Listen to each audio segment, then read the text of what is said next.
वळत पुढच्या बातमीकडे बातमी आहे काँग्रेसच्या आंदोलनासंदर्भात। महामार्गाच्या दुरावस्थेवरून काँग्रेसने आक्रमक पवित्रा घेतलाय। पुणे कोल्हापूर महामार्गाच्या विरोधात काँग्रेसचं आज पुणे, सांगली, सातारा आणि कोल्हापूरमध्ये आंदोलन होतंय। खड्ड्यांमुळे रस्त्याची झालेली दुरवस्था आणि टोलमध्ये कोणतीही सूट नसल्यामुळे हे आंदोलन करण्यात येणार आहे।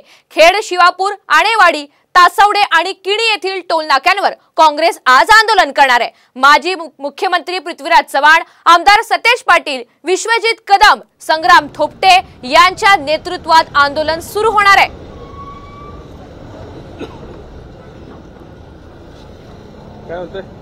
तर कोल्हापुरातून आपल्याला रणजित माजगावकर अधिकची माहिती देतात। रणजित, आज काँग्रेसचं आंदोलन होत आहे, किती वेळात हे आंदोलन सुरू होणार आहे आणि या आंदोलनाच्या आता पार्श्वभूमीवर कोणते नेते या ठिकाणी दाखल झालेत?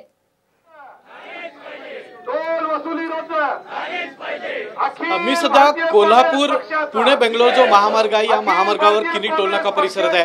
माझ्या पाठीमागे काँग्रेसचे कार्यकर्ते आता जमू लागलेले आहेत आणि जोरदार घोषणाबाजी या ठिकाणी सुरू झालेली आहे। काही वेळातच सतेज पाटील या परिसरात पोहोचतील, तसंच काँग्रेसचे अन्य नेते जे आहेत ते या परिसरात पोहोचल्यानंतर या आंदोलनाला सुरुवात होणार आहे। आपण किनी टोलनाक्याचा जर परिसर पाहिला तर या परिसरामध्ये मोठ्या प्रमाणामध्ये या आंदोलनाच्या पार्श्वभूमीवर पोलीस बंदोबस्त तैनात करण्यात आलेला आहे। आंदोलनाच्या दरम्यान टोल नाक्यावर कुठलाही अनुचित प्रकार घडू नये यासाठी कोल्हापूर आणि सांगली जिल्ह्यातला हा जो पोलीस बंदोबस्त आहे तो या ठिकाणी तैनात करण्यात आलेला आहे। पुणे आणि कोल्हापूर या मार्गावरचा हा जो टोल नाका आहे या टोल नाक्यावर हे आंदोलन सुरू झालेलं आहे। आंदोलनादरम्यान केवळ वाहन चालकांना टोल भरू नका अशा पद्धतीचं आवाहन काँग्रेसच्या वतीने करण्यात येणार आहे आणि महामार्गावर जे खड्डे पडलेले आहेत हे खड्डे जोपर्यंत दुरुस्त होत नाहीत, चांगला रस्ता होत नाही तोपर्यंत टोल वसुली करू नका अशी मागणी काँग्रेसच्या वतीने करण्यात येते। त्यामुळे कोल्हापूर, सांगली, सातारा आणि पुणे या तिन्ही जिल्ह्यातून जो महामार्ग जातो या महामार्गावर हे काँग्रेसच्या वतीने महाआंदोलन सध्या छेडण्यात आलेलं आहे। निश्चित रणजित, धन्यवाद सविस्तर माहितीबद्दल।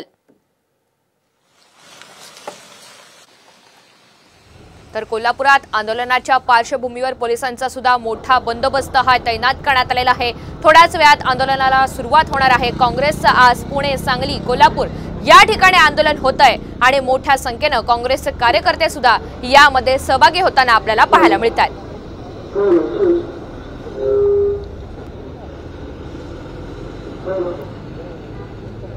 तर खेड, शिवापूर या ठिकाणावरून खड्ड्यांच्या संदर्भातील जो आढावा आहे तो घेतलेला आहे आमच्या प्रतिनिधींनी, सविस्तर पाहूयात। मी आता पुणे बेंगलोर महामार्गावरती खेड, शिवापूर या ठिकाणी आहे आणि या ठिकाणी जर आपण पाहिलं तर 10 ते 15 फूट अंतरावरतीच हजारो खड्डे जे आहेत ते पडलेले आपल्याला पाहायला मिळतात। सर्वात मोठा खड्डा मी आता या ठिकाणी दाखवू शकतो, हा 10 ते 12 फुटाचा हा खड्डा आहे आणि एकाच ठिकाणी म्हणजे 20 फूट अंतरामध्ये किती खड्डे आहेत हे मोजून दाखवण्याचा मी प्रयत्न करतोय। आणि हा महामार्ग जो आहे तो नॅशनल महामार्ग आहे आणि यावरती अशा पद्धतीने जर खड्ड्यांची चाळण होत असेल तर याला सर्वस्वी जबाबदार कोण असा प्रश्न जो आहे तो आता उपस्थित होतोय। झालेल्या पावसामुळे हे चित्र जे आहे ते पाहायला मिळत आहे। मी आता खड्डे मोजायला सुरुवात करतो। या ठिकाणचा जर हा खड्डा पाहिला तर हा खड्डा 2 ते 3 फुटाचा आहे। हा पहिला खड्डा आहे, त्यानंतर हा दुसरा खड्डा, हा तिसरा खड्डा, त्याचबरोबर हा चौथा खड्डा या ठिकाणी आहे, हा 5वा खड्डा आहे आणि 6वा खड्डा जर आपण पाहिलं तर हा हायवेच्या बाजूचा खड्डा या ठिकाणी मी तुम्हाला दाखवतोय। याच पद्धतीने आपण सरळ पुढे जाऊया। पुढे गेल्यानंतर ही अशाच पद्धतीने हे सगळे खड्डे जे आहेत ते आपल्याला पाहायला मिळतात। छोटे मोठे अपघात जे आहेत ते या रोडवरती होत आहेत आणि राजकीय पक्ष असतील ते शांत झालेले आपल्याला पाहायला मिळतात, कारण की कोणीच या रोडच्या संदर्भात आवाज उठवायला आज मितीला तयार नाही आहे। लाखो रुपयाचा टोल जो आहे तो खेड, शिवापूर टोल नाक्यावरती वसूल केला जातो। जर आता हे चित्र पाहूया आपण, या ठिकाणी